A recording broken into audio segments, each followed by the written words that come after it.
Everybody. Welcome to tonight's meeting of the Park and Rec Commission. I hereby call the meeting to order and hand it over to Marco for the rules. Great. Thank you, Jill. Again, my name is Marco Rivero. I am the liaison to the Park and Recreation Commission. This meeting is being recorded for our public records and will be posted on the Arlington County Commission Meetings YouTube page. And please avoid sharing any personal information that you would not like to be made public. We ask that presenters and attendees please mute your microphones if you are not speaking.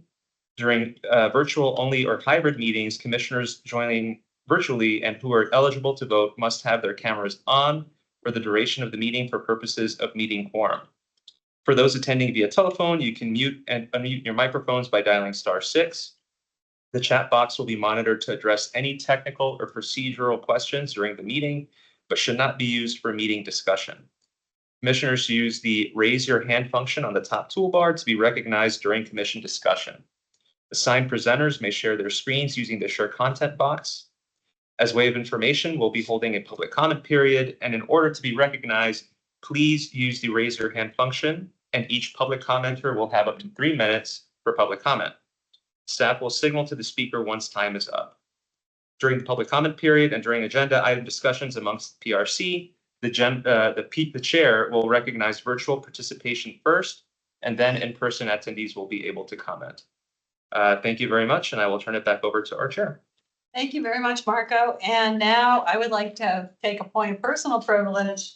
It's not on the agenda, and just give our,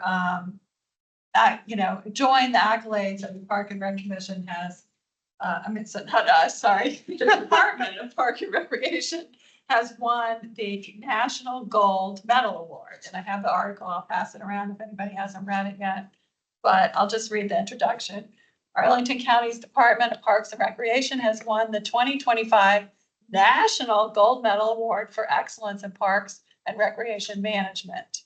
This win celebrates not only DPR's dedication and innovation, but also the staff, partners, and community members who make Arlington's parks a place where everyone can thrive.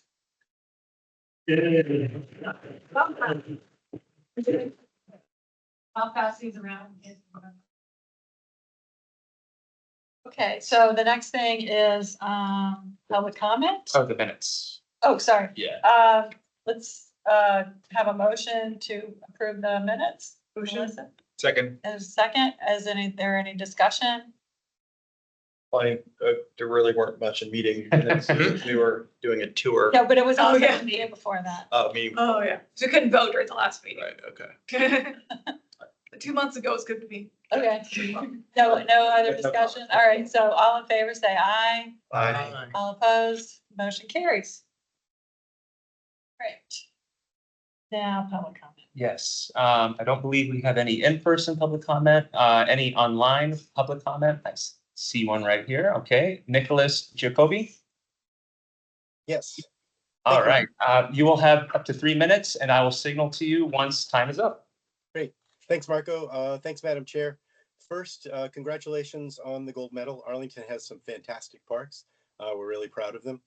I live in the Aurora Highlands neighborhood, and Marco was going to share a letter that we had written about the park space on 23rd and Eads Street. I hope you've all had a chance to look at it. I'm not going to read it to you, but I want to just flag a couple of points. The first one is, do we really need a name for this park? Is there some de minimis size that we have for parks, or does any postage stamp get a name? Slide 9 will show you the pretty Byzantine process that we go through for park naming. It's pretty extensive, and it's a pretty complicated process that involves a whole lot of volunteers who are giving their time freely, staff, and even the county board. Second question is, why now? There's a lot of construction going on in that area, and there's going to be even more construction in that area. Dropping $500,000 into that space will end up just getting chewed up over the course of the next few years with construction. What it really needs, and as you'll see in our letter, it needs a good cleanup, and you need to get rid of the massive rat population. Whenever you walk by there are rats just frolicking in that park. Something really needs to be done about that. And I think the other part is just, we're in tough budget times, and there are a lot of higher priority items, and we flag Ives Street Park as a better place. And it's important that we're stewards of the county's scarce resources. And I think there are places that this money could be better put to use now, and then this part could be done later on and could even be a part of a redevelopment. So thank you for your consideration. Congratulations again on the award, and I hope you had a chance to look at our letter. Thanks. Thank you, Nicholas. Thank you. Thank you very much. And that is the only public comment. Okay. Hey, Hamilton. Great, and so now we have a presentation by Bethany Heim about the public space name.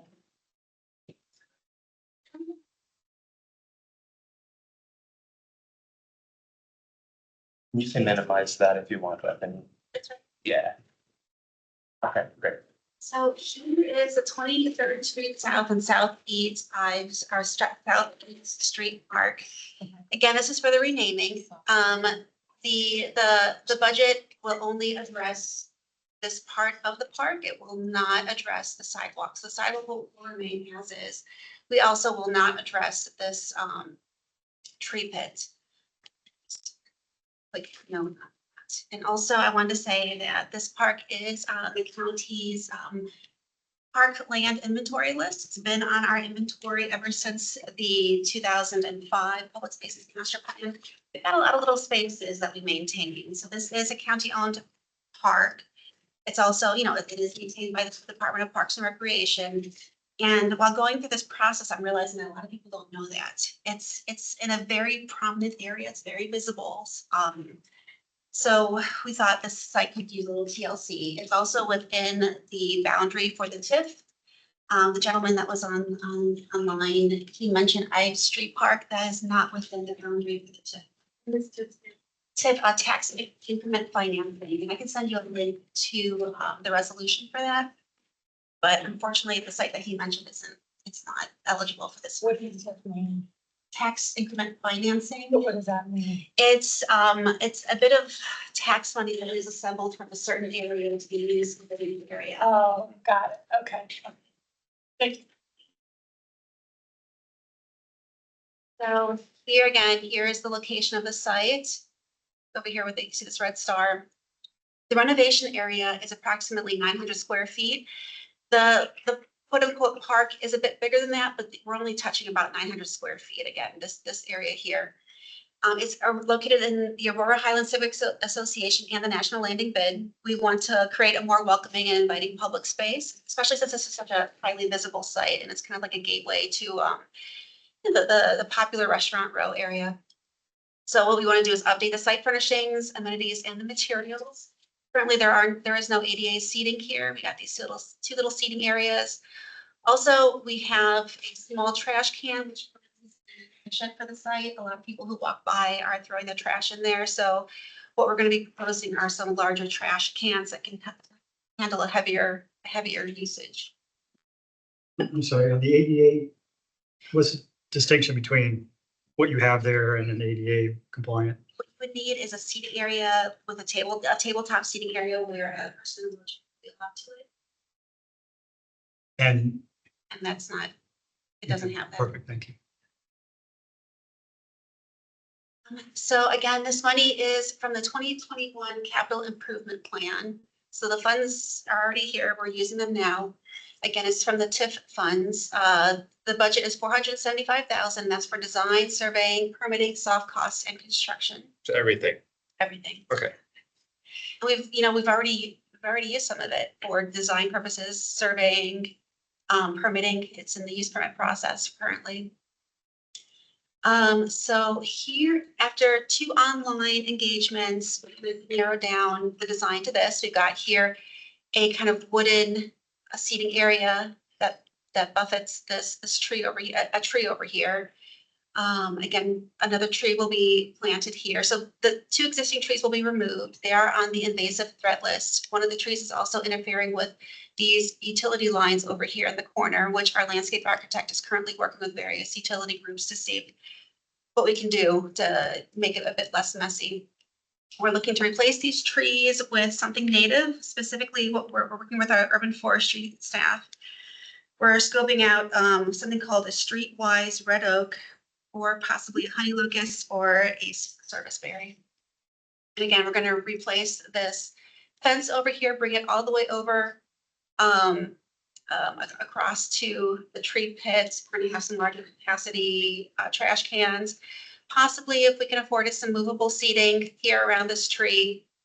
These little tabletops where you can sit. Also, we have pervious pavers over here for this paving, which again does not include the sidewalk. The sidewalk will stay exactly the same. Here is a rendering of what that would look like. Again, you can see the pervious pavers here, the wooden bench, possibly some movable, like seating pods, and then the 2 tables. And then depending on, currently our landscape architect's working with the Postal Service, but this may not stay. They actually are looking to move it someplace else for whatever reason. So if they do intend to move it and not return it, the waste, the trash cans will be placed over here in this area. And again, we have overhead lighting. And those are rodent proof, it looks like. Oh, yes, yeah, that's a great, yeah, thank you. Was there what? Saying that. Rodent proof, Rodent proof. critter proof. They have rats. And this site and then the alley behind it does have a county contract with a rodent. It does right now, Yeah, that but has, it's not working, I guess. I guess not. Yeah. It needs a group effort, and the whole neighborhood has to get involved based on my experience. Right. So the sign would go here, and again, if this site, we didn't initiate the park naming process out of the blue. Since we had funding to update the park, we decided, we might as well have a name that makes sense and isn't quite so long and cumbersome. So the sign would be right here, have an address, a name, and then that county logo, so people would know it's county owned. So if there was a problem, if there was a disturbance or a nuisance there, people would know who to call. During this process, we got some comments that people thought it was owned by the pawn shop. So they just thought it was part of the sidewalk. Yeah, the sign is right above it. You Right. can't see it there, but there's a sign right above it. Yeah. So, and then here is some examples of the lighting. So again, we have the overhead lighting, and then this tape lighting would go over here along this edge of the seating area. Is that susceptible to vandalism, that lighting? It could be. Yeah. Yeah, it could be. Hopefully that won't happen. We hope if we improve this area, people take, pride and ownership in it. Nice. Right now, it needs a little work. $475,000. So the summary from the second engagement, it was again posted for 3 weeks online. We had 114 participants. Here is the overall level of satisfaction. Most people seem pretty satisfied. We have some neutrals and then some people who are not. Again, this is for the design. You can find the engagement summary and feedback on our project page. You can see not only the summary results, but also the raw data that show all the comments that they type in and add. So for the park naming review process, there is no minimum size to name a site. And I guess the process can be long, but if we didn't do this process, I'm not sure we would get the full feedback of the community and all the necessary commissions. Maybe in the future, we could rewrite the process for like smaller sites. Maybe we could just engage the Civic Association and then maybe the Park Rec Commission and then go to the county board. But right now, this is the process and we are following the process. So our very first engagement, we asked, do you support renaming this park? And most people said yes. It's a very long name, 23rd Street South and South East Street Park. So that's the. It's very specific. You know where the park is, you don't need the address. And that's how it shows up in our inventory list and our county maps. So it's a very long name for a small site. We were hoping to get something kind of short and sweet. But anyway, 73% of respondents support renaming the park. And again, it is listed in our inventory and in our maps. The park renaming proposals. So these are the names that kind of floated to the top. That a lot of people seem to recommend these names and also voted on these. So we have 23rd Street Plaza, Firehouse Plaza, Pride Plaza and Restaurant Row Plaza. Again, people are shying away from the name park because it really is, it is quite small, but it is still a county-owned, maintained public space. So you gotta name something, right?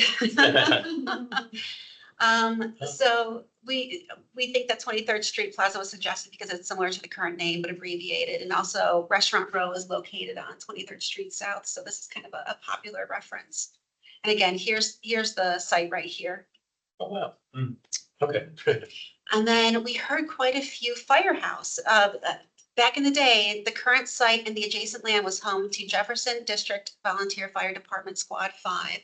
The building was demolished in 1952, and Jefferson is a reference to Thomas Jefferson. And this image was sourced from the county's Arlington Historical. Oh gosh, got the name library. I can't remember the name. I worked with John Staunton in the historical section to get this picture of the original firehouse. And then also Restaurant Row was suggested quite a few times. It highlights the vibrant local restaurant industry. Pride Park. It came because this is like a local theme. We got the Pride crosswalks here, and then also the famous Freddy's Bar and Grill. So our second online engagement, we proposed these names and asked people to vote on them. We asked them to select all that apply. So these percentages will not add up to 100. But a lot of people seem to just like, something simple, 23rd Street Plaza, and then second was Restaurant Row. Is that the specific question that was asked? Yes. The current park name is, yeah. If the park was renamed, which of these names do you find the most appealing? Select all that apply. Because it was ranked choice voting. Yeah. Yeah, but it wasn't ranked choice voting, right? You approval, like all of, like you Yeah. can list. Said You could vote for all four, Yeah. basically, and they all counted the same. Yes, we had 88 votes and the average was 2.2 or something, more than 2. So out of the 88, 55 said 23rd Street Plaza. So the question I have is, most appealing, most would be one, right? But is the proper way to interpret this is to say acceptable? I don't know if that's the right word, but you know what I mean? Like Yeah. we could live with A, B, and C, but not D or whatever. So Yeah. I see what you're saying. So and I know that the Civic Association has passed a motion to support number 1, the 23rd Street Plaza. And the other commission, the Historical Landmark Commission, verified that, but also added the Restaurant Row. So the question is, did a greater number of people put 23rd Street because it kind of makes sense? It's on 23rd Street. That's my guess. I was surprised by it too, because Restaurant Row it's such a local destination. But yeah, that was I know you're still presenting. Are we giving questions right now? I think we can take questions. I do have a question. That tree berm to the on the edge of it. Is there a reason why it's not going to get changed? Because the connectivity to Restaurant Row in itself is completely cut off by that big tree well. So I guess I'm a little. I have a connected question, so you can answer both at the same time. Is why only a certain portion of it, not just the tree well, but is also another part of it that you're not touching? Is there a reason for that as well? Well, the tree's healthy. We had it looked at by our urban forestry team. It's healthy. They don't want to disturb the root system, and it's in pretty good shape. So we're focusing on that area there, and It's a native tree, awesome. I believe so. Yes, and then the other two are not. Why did I mention that? But yes, yeah, that's pretty much the reason why. And also the cost. Apparently, I'm not somebody who does costing as a living. Our landscape architect is working on that. My understanding that cost of doing construction these days is really high. So I think the team was looking to be more conservative as to what we were going to touch and what we were not going to touch. Are the said, we just really wanted to focus on the area where people would be gathering. So, but it's more than just that tree berm area. There's another, you seem to indicate that there was a certain section on the outside where the rocks are, I guess, now? No, Oh, maybe I misunderstood you. the rocks and the rocks will be removed so that we can extend the Okay. area all the way up to the fence. So it's just that corner area that's not being touched. Everything else is being, okay. I misunderstood. Okay. Was that a raised wall in the back with a fence at the top? It is, Oh, okay. yeah, So, and there's rocks there now? yeah, let me. Okay. Yeah, here's. Oh, I see, Yeah, okay. right there. That used to be planted like a decade ago. Uh-huh. And the reason why the plantings in the soil were kind of shoveled out is because there was rat holes. I'm not kidding, rat holes were there in our. So it was. So the wall will help with the. We hope so. Rat Park. Suggestion for a name. There are holes under the Right, middle right. tree. There are quite a few holes. I didn't realize it was. Yeah, I guess they apparently they burrow there, but we are gonna have grates, so there will be grates surrounding this. Hopefully, I'll talk to landscape architect and, mention that. I'm not sure, I'm not sure if she noticed the holes in the tree pits. But hopefully you can get grates that have narrow enough holes that they can't go in there. I guess I have a question about the process, because we began the renaming and that initiates the process of design, but it looks like much of the design's already been completed. Are we approving like the design as well as the name? Yeah. Just the naming. Just the name. Just the naming. Yeah. The design is already, But the design is just, it's already agreed but upon. it's already been approved, right? Yeah, Gotcha. right. Yeah. So, and we wouldn't have engaged this naming process if we didn't have money for design. The design came first. Well, this allocation in the budget came first. Right. And then the name. Thank you. Back in 2021. Thank you for posting the raw data, which you did for both the first engagement and the second engagement, which is really interesting. Restaurant Row was mentioned at least as much or more in the first engagement in terms of the potential shortlisting. Yeah, we're surprised. Yeah, I'm surprised that's how it came out. Were there more respondents in the first engagement? Well, the first engagement, we had an open dialogue box where they could type in various names. I see. And we saw Restaurant Row pop up quite a few times. And then other people were just like, yeah, just, I saw other comments like, yeah, just leave it as 23rd Street, Yeah. make it simple. But yeah, I was. I have a question. Yeah. Are the nearby parks, are they similarly named by streets or are they named other ways? Oh, that is a good question. They got Cheerios. No, most of them have names, if I remember correctly. Virginia Names are not Highlands, street names. or Virginia They are Highlands, like number names. then. Nerdist, Nelly. It makes it stand out.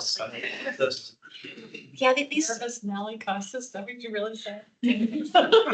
yeah, these, usually these names, these weird names like intersections are usually just small little Mhm. sites that we maintain as part of the public, the public land. Most parks have a name because they've gone through a redevelopment process or have had money budgeted for redesign. This has not, like I've been here about 17 years. We haven't done anything with this site for quite a while. But I like that name, Weird Little Intersection. Yeah, I was just curious if it would follow a pattern for the area or if maybe there was a theme that had just sort of naturally developed, but it seems that maybe not. No, so, I do hope the lighting and the update, makes it kind of an interesting little site for people to visit and walk by and, have good thoughts about the area.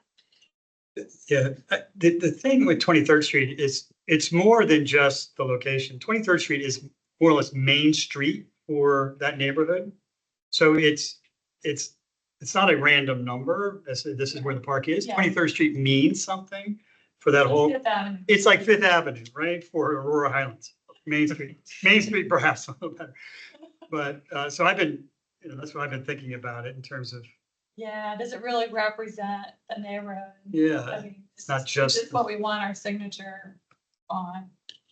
Is that what you're getting at? Yeah, yeah. So do we make a motion open discussion or is just open up after the presentation? Oh, I do want to congratulate you on the presentation, so thank you. yeah, thank you so much for the presentation. Yeah, so. Oh, sorry, Before- just a little, so the construction, we anticipate construction beginning spring or summer of 2026 and opening in winter of 27. We gave it a big buffer for these dates because tariffs, issues with workers and construction, we wanted to be, cautious when getting dates for construction, so. Of course. So, yeah, so let me have a motion and a second to approve the name, and then we will have discussion, and then we will have. Prove what name? Oh, so you guys all know that historic HLRB. Oh, go ahead. Two names, right? Okay. Why don't you go Right, through right, that? yeah. Last week I presented the HLRB, they approved a motion to support either, because they also were kind of confused as to why not as many people liked Restaurant Row, because they did. But they support both 23rd Street South Plaza or Restaurant Row Plaza for the renaming, so they're good with either or. The Civic Association, they passed a motion to support, 23rd Street Plaza. RNAC, the members, there was a lot of discussion among the not a lot, there was discussion among the members, because some of them really liked Restaurant Row, but they have kind of a policy or, not a policy, but like they typically support whatever the community civic association supports. So, Remind us what RNAC stands for, please. The Arlington Neighborhoods Committee. Thanks. Then I will make a motion for a vote to approve the name of the park as Restaurant Row. Oh, Do you want to second that? We can have a discussion on it. I'll second just for the discussion. Okay, all right, that works, actually. okay, Yeah, yeah. okay, so does anybody, okay, Alex, you don't speak to your motion? Felt good. And- Yeah, Not Alex, sorry. again, I definitely felt in spirit with the letter that we got from the Aurora Highlands Neighborhood Association, and that we shouldn't spend too much time debating the name of a park. But I think that since we're here to discuss the naming of the park, I think Restaurant Row would be a perfectly fine name for it. I think, as I said, it is the main street of the town. I've lived in Crystal City. I've never heard anybody call it 23rd Street. They all just call it Restaurant Row, because that's the one reason we go there. It's just a row of restaurants. And then it ends after 2 blocks, and it's virtually entirely restaurants. It is a 24-hour place, a kebab palace. It's not just a bunch of sit-down places. And it would be nice to have a place where people can sit down and eat in the very limited spaces that are not just sitting down and eating at a sit-down restaurant, but a place that is a public plaza where you can get a meal and eat takeout. So I think that there's a benefit just to the general community, which somebody looks up restaurants in Google Maps, and then sometimes there's like Restaurant Row Park that might emerge. There's some benefits to having the area just be associated as a restaurant cluster, that if we just name 23rd Street Park, it's 900 square feet, and of the area that we're actually renovating is less than 900 square feet. It's not going to be a destination. It's not going to be much of, it's just going to be a place for people to sit down and eat. And then that's about it. So I think that could be a good name. All right, anybody, let's see, if we're doing this Robert's Rules way, we have to have somebody who's against the motion. I was gonna say I changed my mind, so to agree with you. Well, but go ahead, go Okay, ahead. so originally I thought 23rd Street just because it matches the current one pretty well, so people who already know it call it that. But you're right in that this area is just pretty much that square block's known for that. And also as never local, so I'll defer to your local knowledge. I think that is what people use it for, is sitting down with food there and eating there. The rats. So I think it's a good idea to do that, because it's like a good name association. Like, I'll meet you at the plaza at Restaurant Row, just kind of makes sense then. Anybody else? I have a question. There was one other group that had recommended 2 names, 23rd Street Plaza and Restaurant Road. Can you bring that back up? How does that play out then if they had 2? Well, How does it decide? we're recommending to the board The board has the actuals. Okay. So we're making the board's job hard. Theoretically, we can name it whatever we want, but these are the names recommended to us. Yeah, I'm just talking hypothetically. hypothetically, we're We allowed. can suggest our own names. The Park and Rec Commission plan. 23rd Street Restaurant Row. Longest news park in the county. Can I throw another little wrench into it? Yes. Please. Which I don't know if this will help or not. So here's 23rd Street down here. This is 23rd Street. However, most people are going to access the park from Southeast Street. And the name is going to be facing Southeast Street.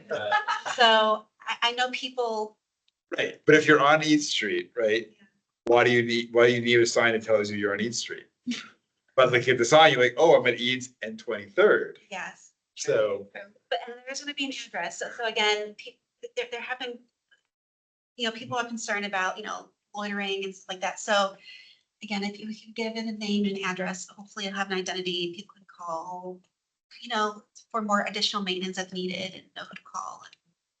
They're gonna call for 23rd Street Park on Eads Street. Right. Okay, that's, Or Restaurant Row Plaza. or Restaurant Row Plaza. I mean, I'm hesitant because it looks like the other 23rd Street, but when I looked at it, it's like Restaurant Row, just a fun descriptive name. So my own bias is that's a fun name.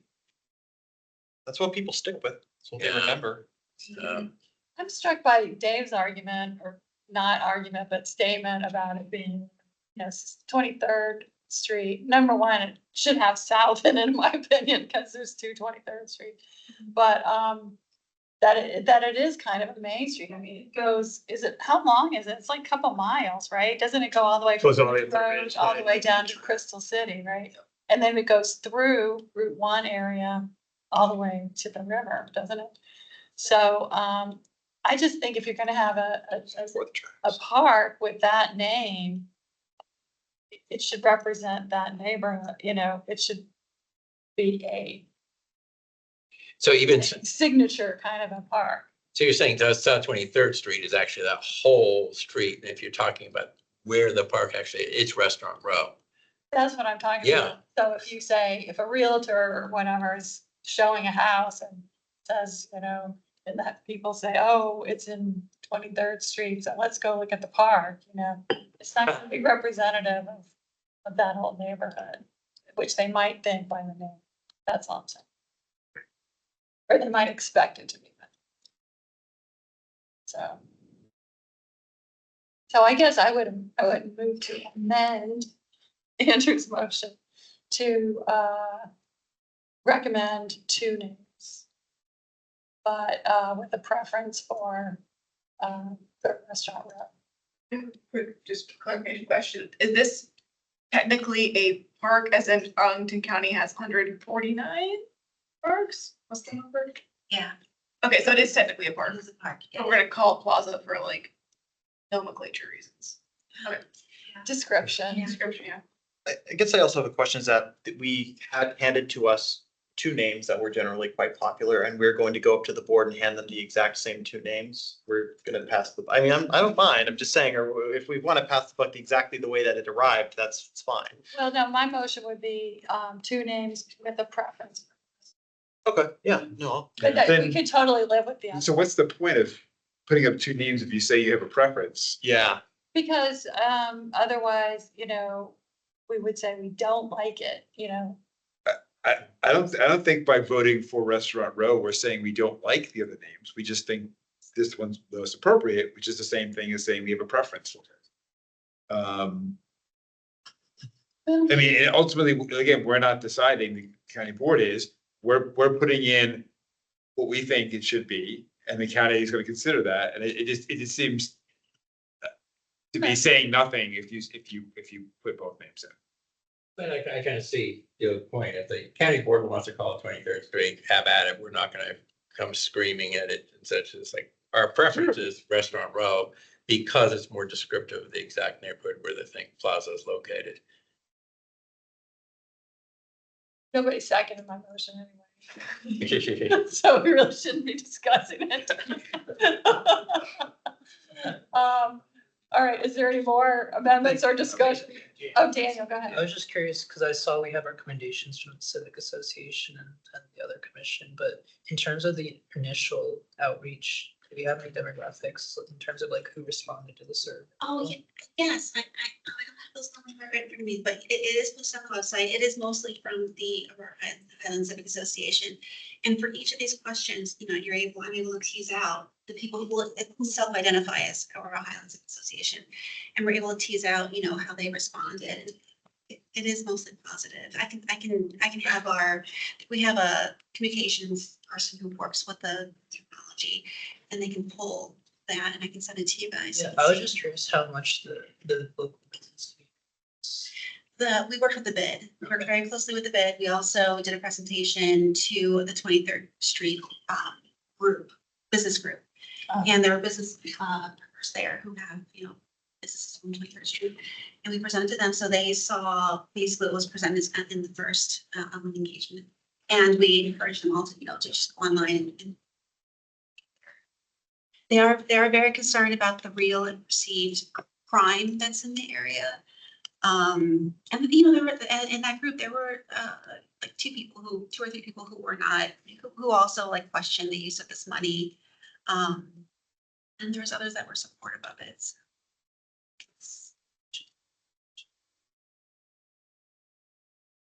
So the motion on the table is to recommend to the county board that that the park should be named Restaurant. What's it called? Restaurant Row. Restaurant Row Plaza. Restaurant Row Plaza. Is there any more discussion? Are we ready to vote? Okay, all in favor of the motion, say aye. Aye. All opposed, say nay. Okay, motion carried. 8-0. Very exciting. Thank you very much for your hard work and. Yes. Thank you. I've got to say, I Are you surprised? Dark horse in the game. Were you gonna say something? No, just thank you. Thank you for coming. Thank you. Now, I thought Adam's little quip about coming with the longest possible name she could possibly come up with. All this Arlington Park had something to recommend for, but Appropriate, right? supercalifragilistic, I feel, which is kind of name. Smallest one? Do you have like numbers on that? 2. Nothing. Sorry, no. This is not the smallest. There's Really? a tiny little, I believe it's like, there's a small little area that used to be right of way, but it's not grassed over. And for whatever reason, it's on our inventory. It was again on our inventory in 2005 as well. So it's back in the day, Adam, this is your decades ago. thing. Can we name that little island? Well, I mean, this is gonna come up, this This is the will be smallest coming part. up tomorrow night. Yes. What? Sorry, I was. And the public spaces master plan, public engagement, which you're all invited to attend, encouraged to attend. One of the big things on the refresh of the public spaces master plan is land acquisition and the policy of land acquisition. And I think for a long time, the policy has been to take what we get, no matter how big or small, whatever. So one of the issues that will be addressed there is what should that policy change? Thank you. Yeah. Okay. All right, thanks for that discussion. That's smart, right? Yeah. Staff report is up next. All right, so no additional items on the staff report, but Julie alluded to this. So tomorrow is the Public Spaces Master Plan Refresh Community Open House. Just so everyone is aware, it is tomorrow evening from 7 to 8:30 at Level Run Community Center in the Oak Room. And as a reminder, this effort consists of a needs assessment, including review and update of the level of service analysis, benchmarking, a statistically valid community survey, and review of land acquisition approaches and priorities, including extensive community engagement. So we welcome everyone to join for the open house. Yeah, I really hope as leaders, of the community, Park and Rec, Yeah. that you guys will consider attending and hear, just if nothing else, to hear what other people in the community find as a priority. Thank you, Marco. All right, are there any other comments on the commission? Member reports? William, can't be here tonight, but he sent quite a lot of detail about the the 55+ programs. So you can read that, and I just want to reiterate our appreciation to Erica for taking on the Vision Zero.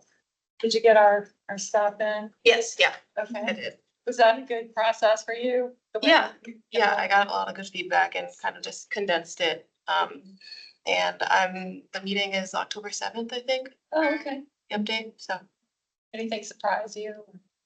Point out anything? That it's so soon, the target date, and looking at actual like severe crashes and things like that. It's a lofty goal to get to the actual Vision Zero. So It was hard to think about. It made me think about things that are violent and stuff.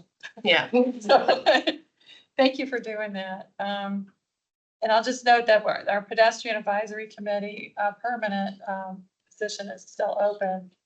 Anybody, is interested in doing that, since you're getting up to speed on this, might want What position again? pedestrian advisory.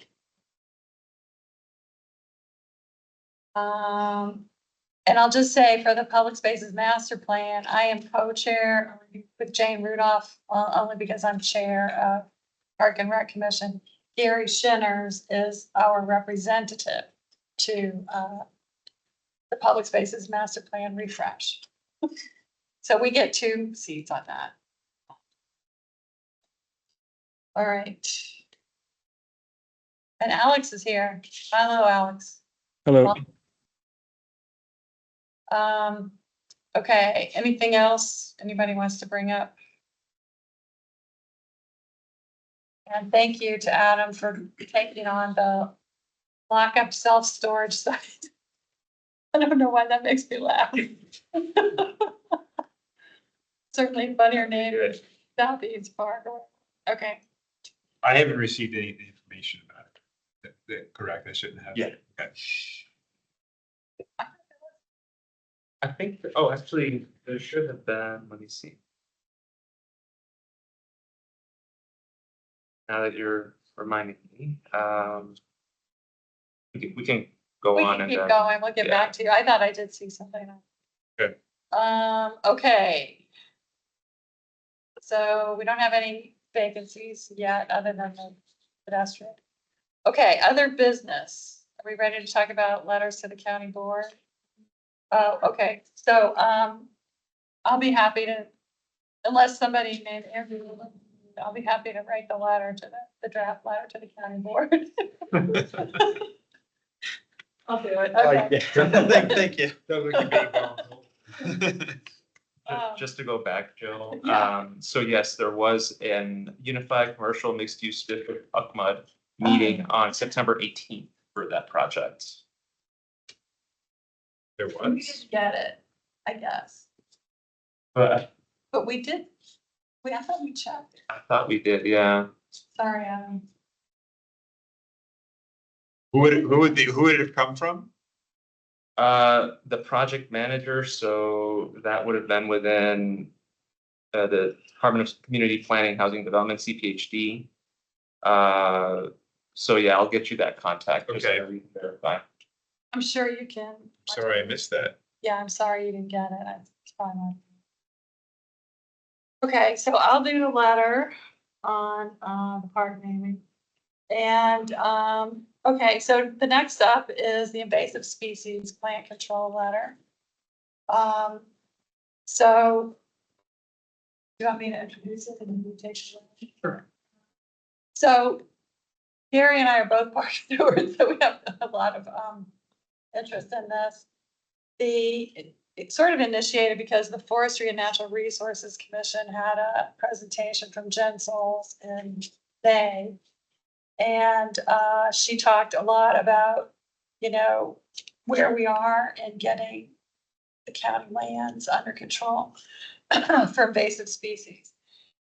In response to that presentation, the Forestry Commission wrote a letter to the county board, a little bit out of order, sort of in advance, of when we would normally send letters for the operating budget, requesting that the base rate of $100,000 a year be increased by 100,000. And in the past several years, the base rate has stayed at around 100,000, but the additional money is bounced around. So we saw that letter and thought a lot about it, and we've also seen the results of the spending of that money. And that's when Gary sort of took the impetus to propose that we do something, and he and I have been working on this letter. We have also been talking to some of our colleagues on the other commissions, especially the Forestry Commission. So I think what we'll be asking for tonight, rather than a full assent that we send the letter to the county board, instead, we'd be asking you to say you agree with the sentiments in the letter, but but the next step would be to take it to their Natural Resources Advisory Group, which is it's a group. That's another vocabulary word in Arlington County. It's not a commission, it's a group, and it's made up of 2 members each of 3 commissions, which is Forestry, Park and Rec, and C2E2, which is the environmental one. So with that, I'll turn it over to Gary for his summary, and then I'll get back to discussion. Okay, so this is a subject that's near and dear to my heart. As Jill mentioned, we're both park stewards. I'm a park steward actually in the second park, and I'm also a roving park steward. Oh. In that capacity, I go to all the parks to assist with their volunteer activities. And I also assist the Arlington Regional Master Naturalists in putting together volunteer events for all the parks. And sort of one of my main responsibilities for ARMAN is to reach out to the community and pull in as much volunteer help as we possibly can from corporations, nonprofits, scouting groups, you name it, anywhere we can find people that will come into the parks to assist us in doing the hard labor of park maintenance, which would include not only non-native invasive removal, but planting of natives, trail maintenance, whatever the parks need. And I probably put in hundreds and hundreds of hours every year on manually removing non-native invasives in parks. That's how I heard flag. Sure enough. And, I've been at this for a good number of years now, and I've had the opportunity to go to many of the parks here in Arlington. So I think I probably have as good a sense of the condition of these parks than anybody, including anyone on the Department of Park and Rec staff. So it's my opinion that we need to make a dramatic change in what we're doing, because we're really not getting on top of things. These non-native invasive plants didn't show up last night. They showed up decades ago, and only relatively recently have we decided to do something about it. And now they have become incredibly entrenched. And they also have a seed bank in the ground where if today I could wave a magic wand and take out every non-native invasive above ground, we'd still have decades of work ahead of us because of all the seeds in the ground that are going to germinate and pop back up. And these invasives are incredibly powerful. I mean, they can outcompete virtually every one of our native plants. And some of our parks, especially in the summertime, are just completely covered with these non-native invasive vines. You've probably seen it where these vines go up to the very top of the tallest trees.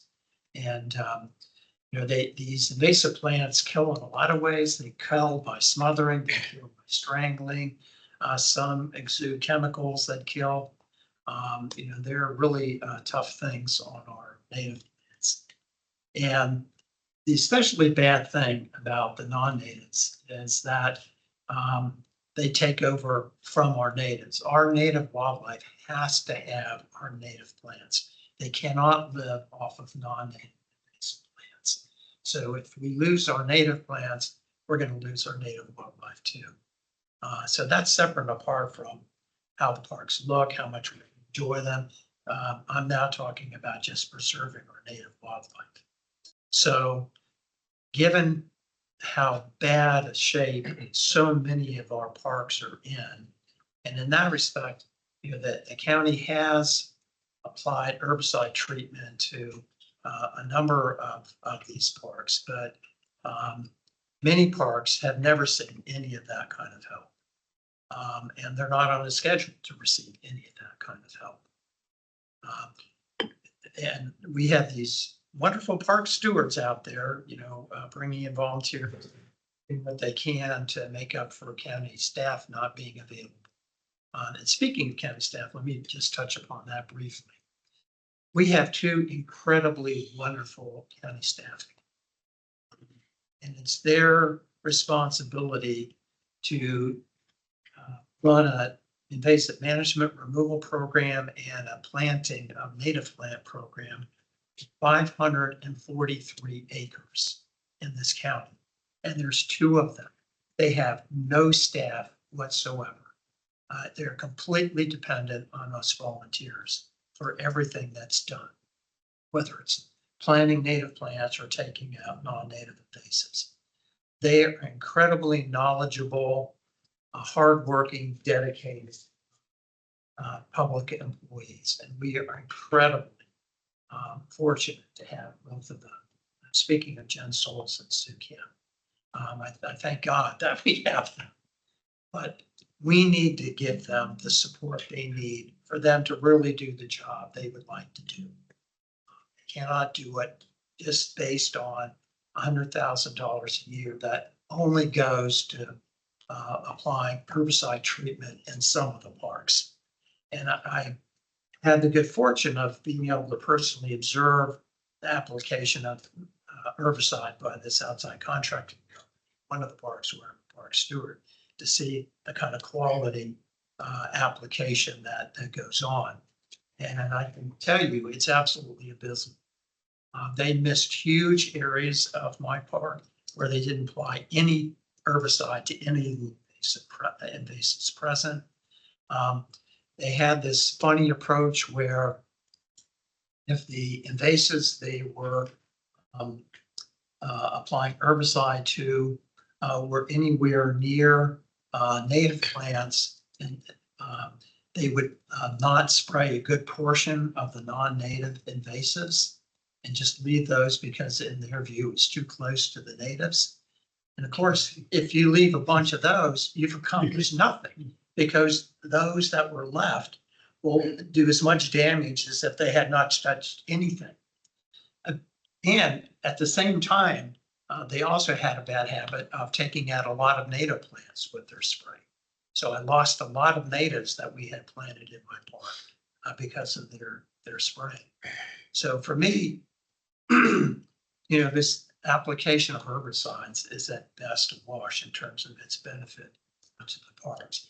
So it can be effective if it's done in conjunction with main, and especially if they're working closely with the park steward at the park they're treating. Or the that- staff. Or staff. Yeah. That would be the best, but they don't do that. So that has to be changed dramatically. And I think the only way to really accomplish what needs to be accomplished here is for that staff to grow from 2 people to something better than that. So that's why I thought we need to have a completely different view of how this should be funded than what we've had over the years, because this, you know, tossing $100,000 into the operating budget just to have a couple of folks run around with herbicide spraying, it's kind of a joke. Something dramatic has to happen here to change people's approach. And it seems to me that one way to help people come around to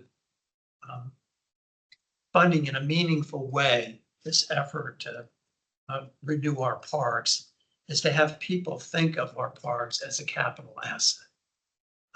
Because if it's a capital asset, okay, we need to protect that capital asset and make sure that it grows over time.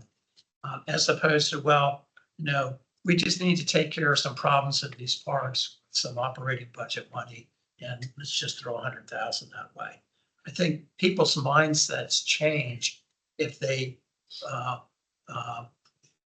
view things as a capital asset as opposed to just something that deserves a little bit of a funding through the operating budget. So that's why we started talking about in the letter, viewing our parks as capital assets.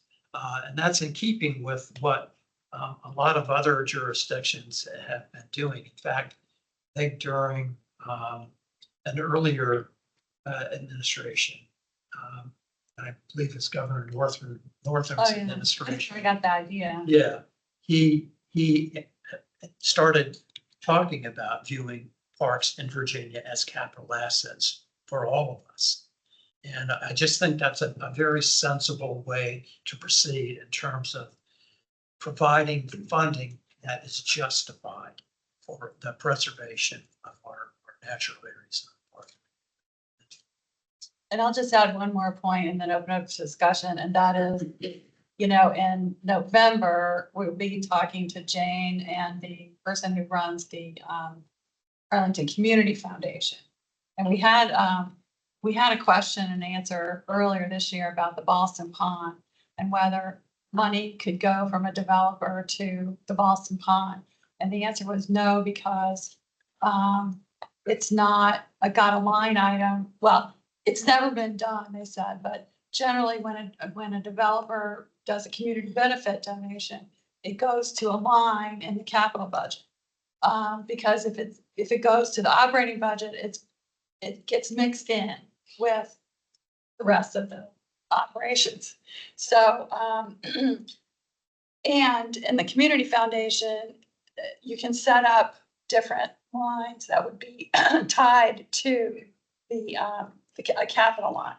So if we were to set up a fund in the community foundation, that would be for the purpose of attracting, not we, but if the county were to set up a fund in the capital fund for purpose of attracting donations to the invasive plant program, it would be easier, I think, if this program were a capital item.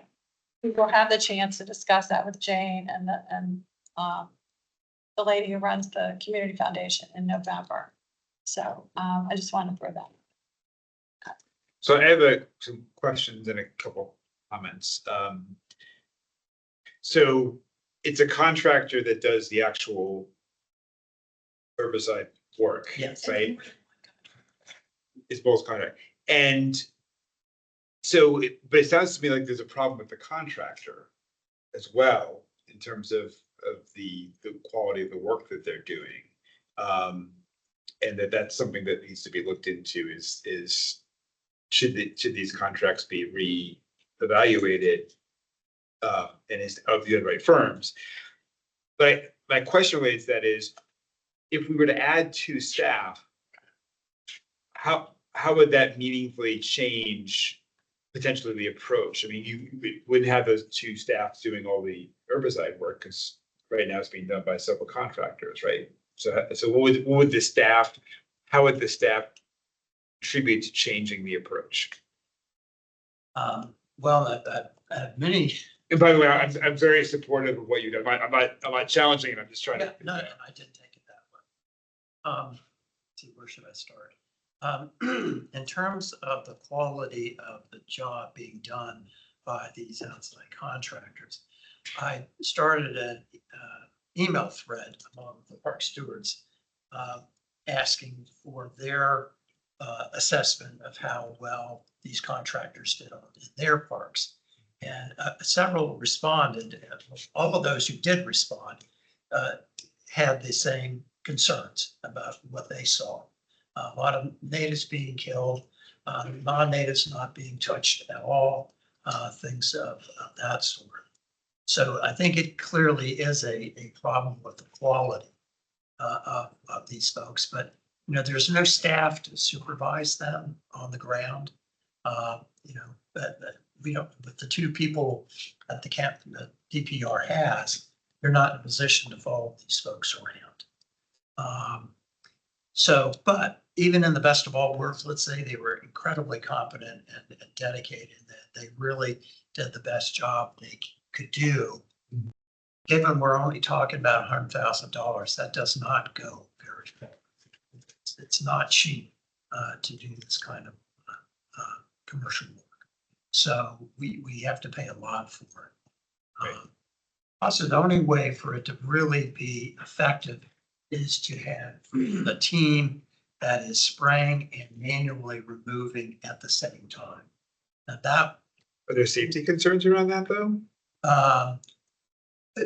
Yes, in the sense that you have to be cognizant of what's going on and have protective gear on and things of that sort. Also, when I say spraying and working at the same time, not literally, in other words, Not at the same moment. not at the very But same it's a moment.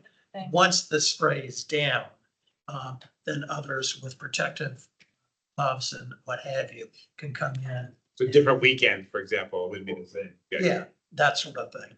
And that is needed to deal with the situation I described earlier, where they only sprayed part of the invasives because it was right next to the non-natives. In that situation, we'd have a person come in and manually remove the non-natives that they neglected to spray. So it has to be a team that does this to do it right.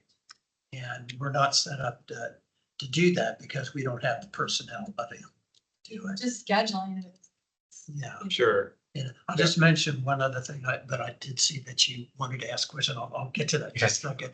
But one other thought is to have the county staff, assuming that you can add some people, train us volunteers to apply herbicide. I think most of the park stewards would love to have that ability because we know where the bad stuff is. We know how to be really careful. We can both spray and manually remove. And I think that would also save the county money because we're not paying these outside contractors to do it. We're doing it ourselves. I have a park where bamboo, it's a small park, it's like 10 acres. And bamboo has eaten at least a full acre of that park already. And now it's marching into the one playing field that's in that park. And I would say within the next year and a half, they won't be able to use that playing field because the bamboo will have taken over too much of it. But I brought that situation to the county's attention many years ago, and there still was no plan whatsoever to do anything with that bamboo. They just don't have the personnel to do it. Anyway. Yeah, that makes sense. One thing I suggest is that maybe reaching out to organizations that do this on a regular basis. For example, the Nature Conservancy, they have processes and procedures, and they use volunteers. I'm not sure if they use volunteers for herbicide, but definitely.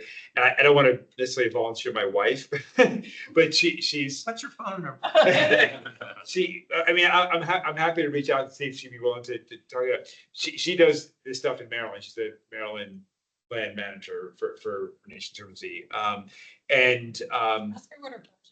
Yeah. No, I'm not kidding.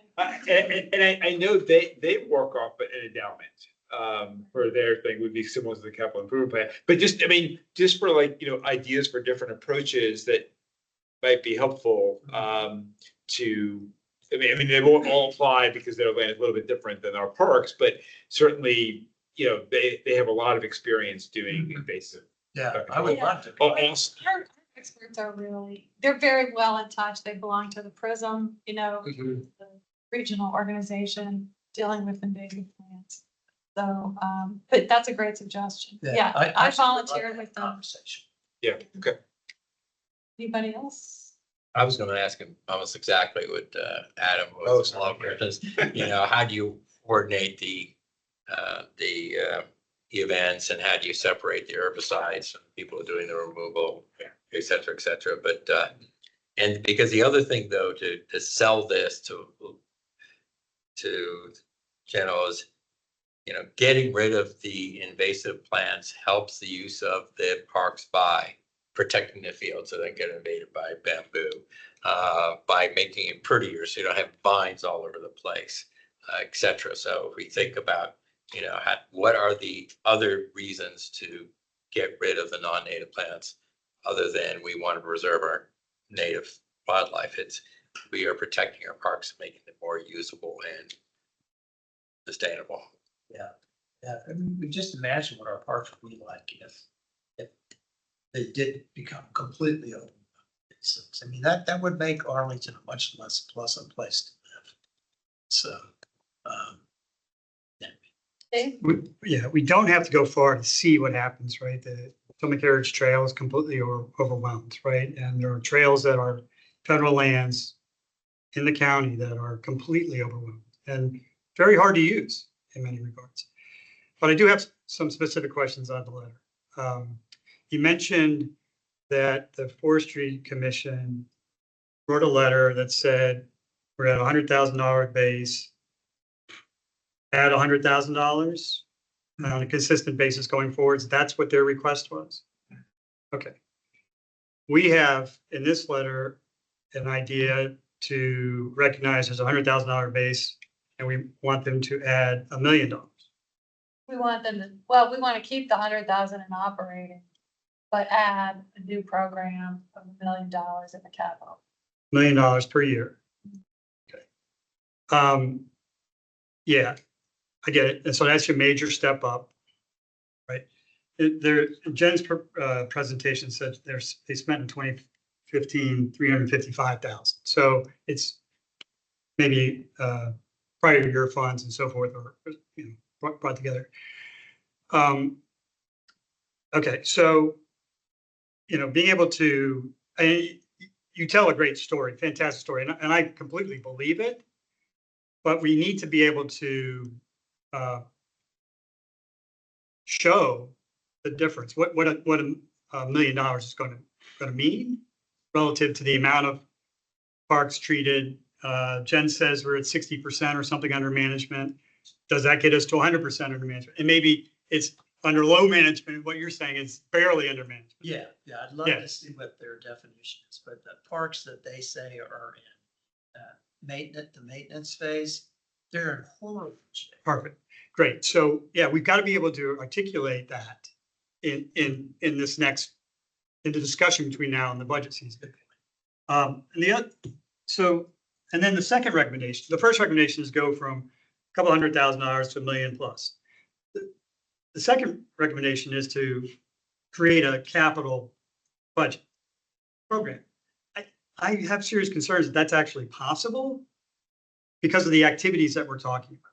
I kind of want to second that, and that isn't capital meant for like one-time spending versus is ongoing spending for invasives removal. Yeah, it's for long-term things that last a long time. Well, our property, our land is. I know that concept totally makes sense. I understand. Yeah. But so the government accounting standards I know that we have to follow may not enable us to do it just that way. It's done in the capital maintenance budget when they're putting in a new facility, a new constructed facility. Then they'll do. Sure. 100%. And that's absolutely, that is 100%. But So it could be part of like a park improvement Right. plan. A where long-term you're master including- plan or whatever. my point is that, and if you listen to, Jen Souls gave a nice presentation back in 2023. I sent you the link today, but she talks about how you need more money up front to, I think she uses the term suppression. And later it's a different word that she uses, maybe. But anyway, the point is you need more money up front. Going strong, sure. Yeah, I mean, so you do a big push up front and then you can pull back and spend less money. And it's like the roof of a building in my estimation. I mean, are you gonna replace it? Or are you just gonna, constantly repair the leaks? And we're at a point where, in my opinion, we need to replace the roof. And we need a capital budget push. And we might not need $1 million for 25 years. We might really get somewhere and only need $1 million for 3 years. But we need to get to a point where we can really be truly on operating mode. Because I think we're in a crisis right now. So, and there are some examples, and I could send you, some literature and some examples of other places that have bonded this type of work and done it. Can you bonded what type of work though? Like, Reforesting. change- Invasive species removal. Yeah. Reforesting is building new capital asset because trees you can eventually harvest, but Invasive Right. species. yeah, Okay, we can look into it. it doesn't, it's a strategy, absolutely. And this is, I guess, the next point that I have. I really appreciate this discussion. I think there's, tremendous expertise that all of us don't necessarily have. And it's difficult for us to approach a letter in the same way that you may approach a letter. So having these conversations are very useful, perhaps a presentation from Jen. And a white paper that we could circulate and so forth to understand it before, the recommendation is completed, essentially. Yeah. Yeah, I don't think we're ready to like pen a letter right now, but I think to start a discussion. Actually, I think it's really more. I think that, David, you make a really good point about how we need, and that's why I was asking the question about the chief staff. What would that do? We need to sort of justify why, what it would mean if we did that, and maybe talking to organizations. And I'm going to go home and talk to my wife about this for absolutely sure. So, and she may have some ideas for some other people that you can talk to about it as well. Even ideas for if they use contractors. How do they manage that? The effectiveness of those contractors as well. Well, I think it is a trending idea that smart people in finance have been looking at for a few years now. And I think we owe it to ourselves to look at it and to see if it's something that we can pursue. In terms of, let me just add one little point. This is quite the run-on letter, no doubt about that. But part of the reason why there's so much in it is I wanted to clearly explain what the money would be used for. The Forestry and Natural Resources Plan has many provisions in it. And this is a plan that the Arlington County Board has approved. Right. Let's go do these things. Yeah. Well, there's no way in the world that these provisions of the Forestry and Natural Resources Plan can ever be implemented unless we have this kind of a substantial infusion of money. Not a chance. 2 people are going to do all of these things. It's absolutely impossible. Yeah, I 100% agree with that. Volunteer help. Yeah. So that's why I wanted to detail all of these things that the board said, go forth and do these. Well, you're going to have to give us the resources to actually do these things. You can't just say, go forth. So again, that's another reason why I'm pretty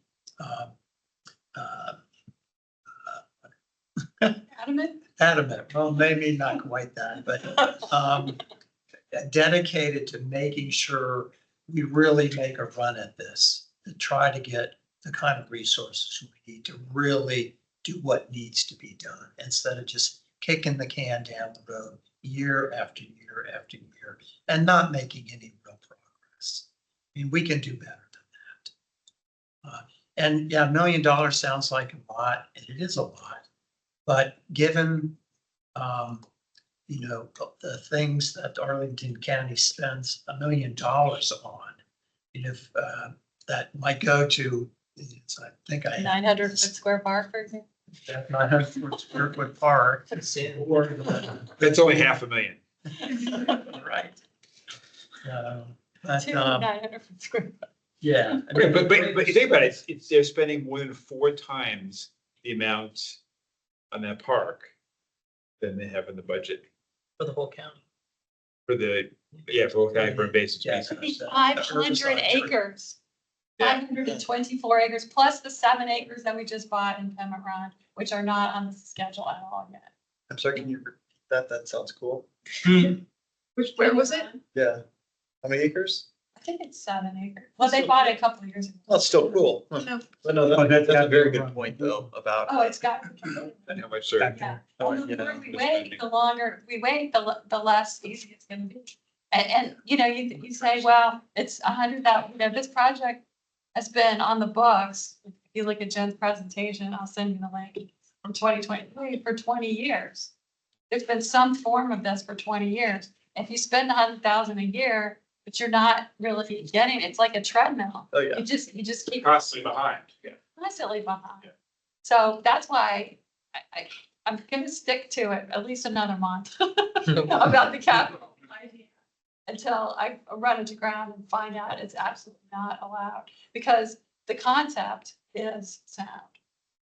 So you definitely send us articles on this though, because Yeah, I I'm will. very interested. Yeah, I will. And you make a good point about the harvesting. But something's gotta give, and the money's gotta come from somewhere, because we're having a budget year, there's no question. Which is another question, where will the money come from?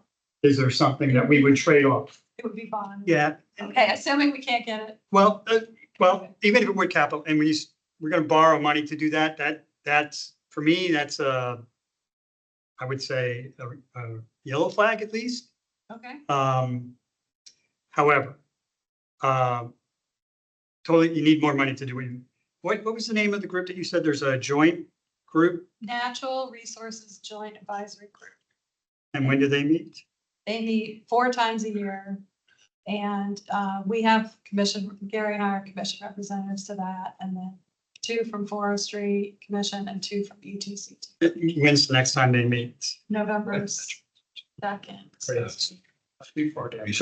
that would be an excellent springboard Yeah. prior to the Joint natural. The run up to. 27 budget, right, right. Joint. I'm gonna send a link to the group webpage on the chat. You guys have access to that. Next. Yeah.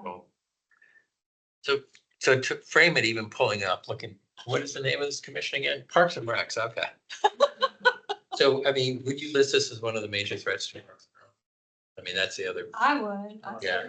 Yeah, I don't know if anything that's more threatening than this. yeah, because that's, you're trying to, what do we need to do to preserve the parks and the recreational possibilities of these 250,000 plus citizens of Arlington? This is one of the ways to preserve that asset. And with increased density that we're all going to these site plan meetings about, you know, we need even more open space that is usable. I mean, if it's full of bush honeysuckle, you get the bad guys. When I first started working in my park, it was full of bad guys because they were hiding in the overgrown bush honeysuckle bushes, and they were doing gang stuff in there. And there was a couple shootings in there and stuff. That's the opposite of what we want. That's the opposite of protecting property values and increasing the tax base. When we protect our wild areas, we improve our tax base as well as our health. So, Mary, and it sounds like we also have a pretty good concept of all the different examples of places where the invasive species are threatening the value of the park. I mean, just having the list, here's some, And I 10 biggest threats to our park. Maybe Yeah. a field trip. Oh, wait a minute, I was kind of hoping you were doing a field trip.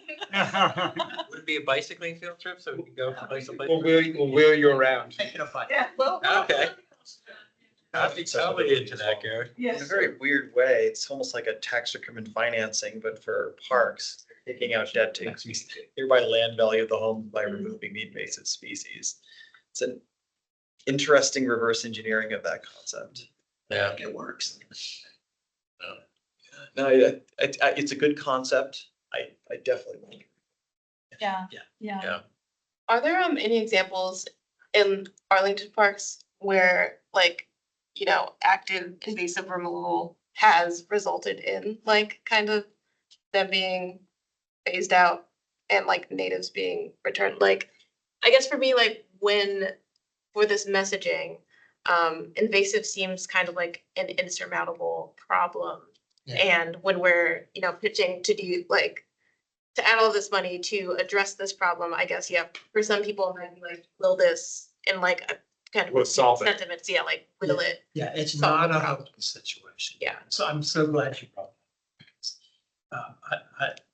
Occasionally I slip into thinking, oh my God, I should have just give up. But there have been a couple of examples in small parks in Arlington where they were blessed with a park steward and a good cadre of volunteers to come and help. And great support, of course, from Jen and Sue, where we have made good progress. And you can see the light at the end of the tunnel where, yes, there'll come a time where it will truly be in maintenance, where pretty much everything above ground's out.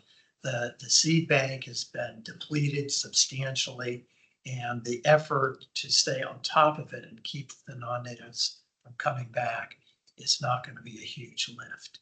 That day will come, and it can come for all of them, even our massive parks. But we just need more resources right now intensively, and then we'll get all of them to that stage, and then we'll be in a good shape to have the expense of all of this much lower than it will be for the next few years. How good is Nova Parks? Well, Yeah. it goes, it depends. So, I'm a park steward at a Nova Park, and we've had pretty good help, but we go every week. We have a program there, just about, not every single week, but that's what the schedule calls for. And they have done invasive plant removal multiple times a year. And they use contractors to They do do. that as well? They They're don't coordinate. contractors more effective? Well, they don't, I think they just come out more often. Okay. So. I mean, I mean, like, these are the kinds of things we can get examples where maybe Yeah. some things are working better. If getting out there more often is part of the strategy, that's the reason we need to spend more Well, money, it's because also- by being there more often, we're able to get it under control. Being there more often with the herbicide, but also with the volunteers. Sure. So that once, the herbicide Mhm. kind of wears off and the other stuff starts to show itself, we can rush in, manually and get that stuff out. Joe, I know Alex is on the.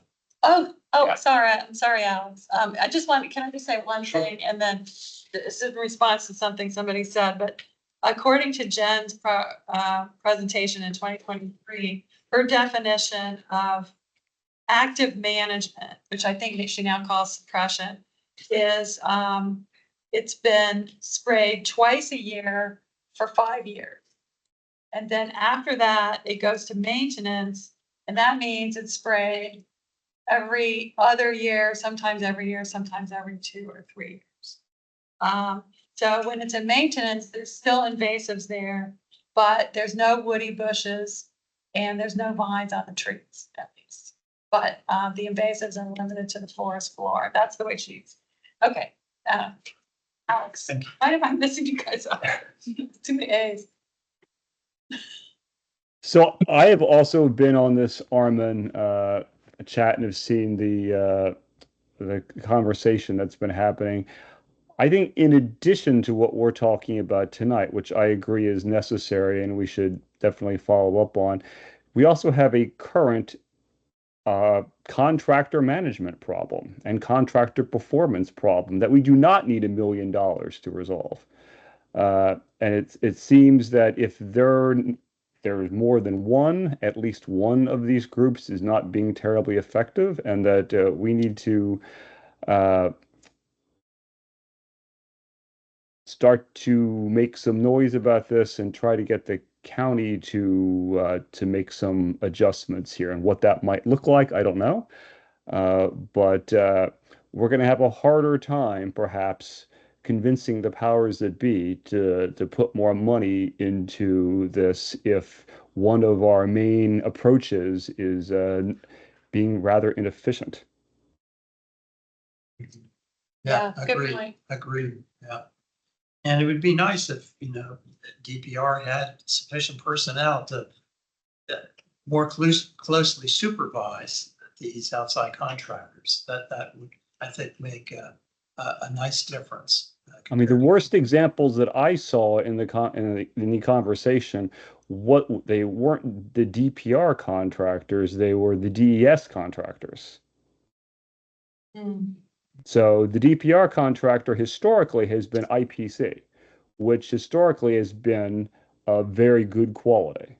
The DES contractors, it sounds like, are the ones that have come up the most as not being nearly as efficient or as effective as others.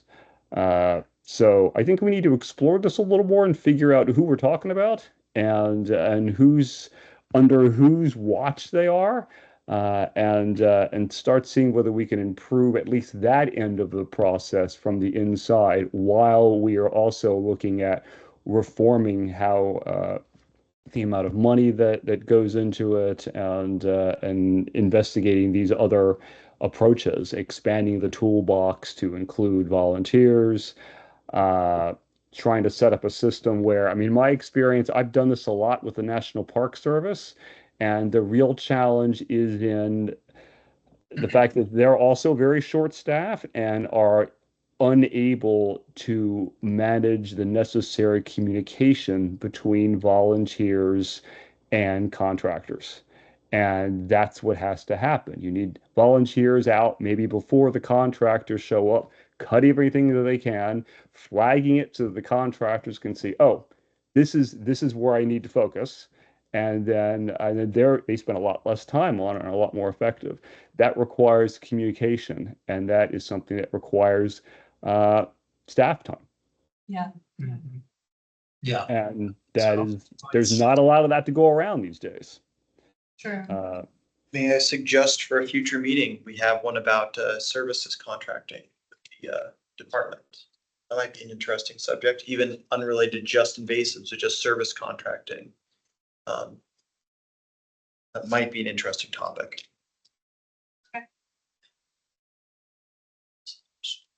Because if you've got 200 vendors that you're contracting with, you can't keep track of all of them.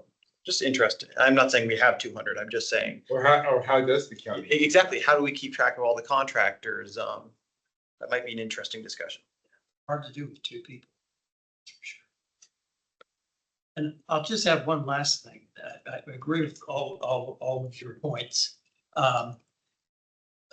We can't, I think, from my experience, herbicide our way out of this. That can't be the only tool in our arsenal. That has to be joined with manual and various other things to really have a shot at taking all of this stuff out. So I don't want to, as we're trying to stay better on top of the outside contractors, quality, spraying, not slip into thinking, oh, once we get them up and going and doing the job, then we're home free. We are far from being home free, even if they were doing an outstanding job. I completely agree, Gary. And there are several species that cannot be effectively dealt with except through herbicide. And having volunteers attack them actually often makes the situation even worse.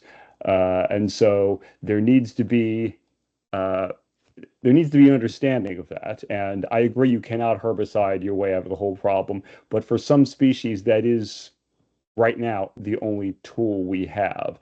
And but there are plenty of other species where it is not the only tool we have. And so that is, and those areas, volunteers can be extremely effective. But we need to be able to do a better job of communicating and collaborating. Agreed. Yeah, but a good example of a plant that can only be, in my opinion, removed with herbicide treatment would be bamboo. You cannot, I mean, it's virtually impossible to dig all that stuff out. And those runners go down 3-4 feet. And the effort it would take to remove all of that, you need to have a bulldozer come in and remove, several yards of soil in the entire area to do that. Lesser celandine, Alanthus, these are all species where you have to use herbicide. There are no other options. Yeah, All right, I think we've covered this. Does anybody else have a burning question? Thank you. Okay. Burning, that's us. Goats, we're gonna talk about goats now. I want to be involved with that. Melinda, did you have something? Oh, no. Oh, okay. So is it the sense of the commission that we should present this to the Enerjag and keep on pressing forward and take on all these comments, and everybody who thinks that we should press it, say aye.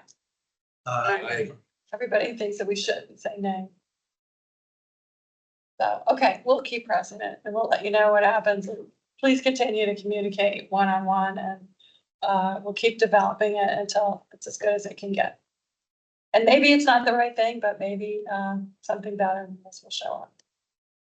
So thank you, Andrew, for precipitating the next conversation I wanted to start, which has to do with next meeting topics.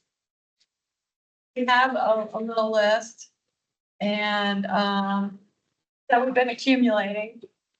You might not know, but Marco is extremely organized. And when we come up with topics, we have a list that we put it on. And we try to schedule them or think about when they're going to be appropriately before us.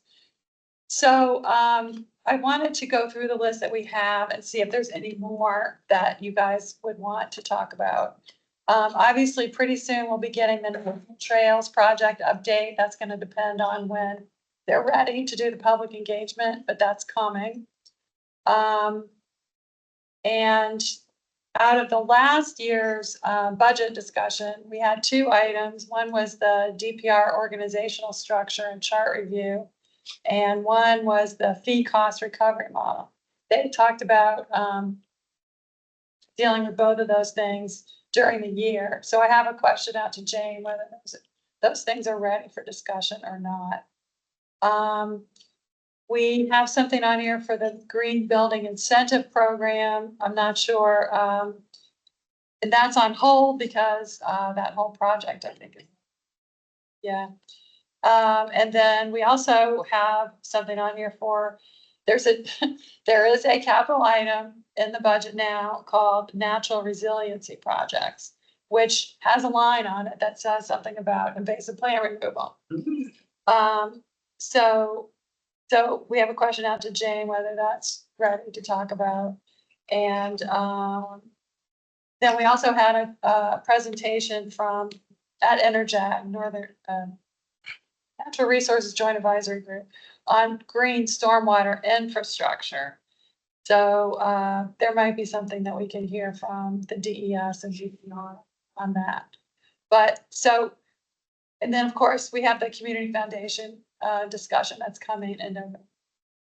Oh, and then there's one other thing I wanted to add, which we haven't discussed. When I was on the Eco Action Arlington board, we had training in dialogues and racial equity, DRE. And that is an Arlington County supported training program that you can do with your organization. We can't do it as a commission because we can't, unless we're willing to be filmed while we're doing it, which might be a little, but my friend who is fully trained to be a DRE trainer would agree to come and do a presentation to us. So she would do a presentation to us about what the DRE training is. It would be 10 or 15 minutes. I thought that would be pretty interesting to do. I think we should elevate that program and let people know that it's available. Okay, so that's the only list. Those are the only things on my list. And now I have service contracting. We'll add that. But is there anybody who like really wants to do one of these or has other ones? Listen, don't think you mentioned it, but they mentioned a while back about water fountains and water systems. Oh, okay, Yeah. we dropped that one. Thank you. Yeah, the three guys, I think you said that. Yeah, we both did. Yeah, in fact, yeah. Thank you. You also raised the idea of some new procedures around the SPRC process. I don't know if you wanted to revisit that. Good point. There was something I remember we were discussing with CPHD staff about a potential meeting amongst the various advisory groups and commissions to discuss that process. But I need to follow up with them to see if there is anything that's planned for either this fall or later. Okay. Thank you, Dave. I'd let that one drop too.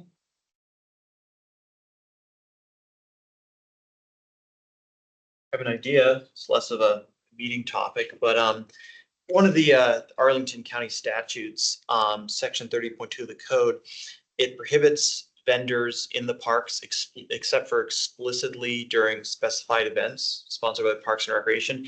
Now, I'm not saying let's add a permanent hot dog carts in every single park, but I think it could be interesting, especially as we're in tougher budget times, to think of ways to simultaneously activate parks while also receiving revenue, and potentially recommend to the commission some trial parks where it could happen for some limited basis. Now, the reason I bring this up is that is Water Park considered to be Arlington Parks because we don't technically own it? So there's a park easement on that property, but we don't own it. Which park? It's on Water Park in Crystal City. The reason I bring it up is that that park does have vendors because we have a park easement on it, but we do not own the park. So as a result, JBG Smith runs the leases out of those for all the vendors in that park. So it functions as an urban park with vendors, and people would think, oh, isn't this Arlington County and isn't this an Arlington City Park or Arlington City, Arlington County? Isn't this a city park in Arlington? But in reality, it's a JBG private public park. So they have vendors, whereas our public parks explicitly don't. And I've seen how beneficial it's been for activation of that space to have those vendors. So, and I mean, some of our parks are actually very strategic. I think it's a great idea. You've been to a lot, I've been to parks in other cities, and maybe it's the same arrangement where it's private on a public land. But there's been some really nice things I've seen in parks like the Gateway Park, for instance. Yeah, that would really activate that part. I mean, obviously it's gonna be torn up for quite a while, but In the future. I feel like we had a presentation on the vendors in the parks, but maybe it would just only had to do with, maybe it had to do with alcohol. And I'm not suggesting that. I'm not Yeah, there was an suggesting. exception for alcohol, if there was an approved, it had to have certain approvals, okay. So just kind of imagine that when an organization wants to use, have like trucks or at an event, it's a pretty difficult process. I mean, you have to go through a special permit and and so, I mean, that's maybe part of the topic is how can we make it easier for organizations to use it, but then also for more general ongoing Yeah. use would be the larger discussion. So, yeah, for so for special events that are private, like, I don't know, what. Okay. Anything else? Great, well, these are all great ideas, so, and thanks for reminding me of the stuff I let slip. So, I think that brings us to the end of our meeting, unless I did. Just going back to your request for a volunteer for the pedestrian advisory committee. You're about to suggest that I can be happy to do that. I was looking at the site here with their scope and their membership. It says it should include blah, blah, blah. We're not listed. Do we have a spot on it? We always have. We've had the transportation planning, commission on aging, disability. So I'd be happy to do it if there is a spot. There is a spot. You can make your own spot. There's not. First action, put us on the. Yeah. Do I need to rent it in? Or do you? I can write. Okay. Yeah. All right, we'll get you a spot. Thank you, Dave. Thank you very much. Thanks for all the leadership that's shown around the table. And the transportation thing is going okay, Dave? Yeah, I meant to mention, I need to send out a few questions from previous meeting to the commission, just to get y'all's opinions on modal networks. Yeah, sorry, we couldn't find anybody to attend, but we do appreciate you doing that, so. Thank you. All right, anything else? Okay, I think we can adjourn. Thank you so much for coming tonight, and I appreciate all the great conversation. And thank you everyone on the call. Thanks, Alex.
Thanks to her. I understand what you're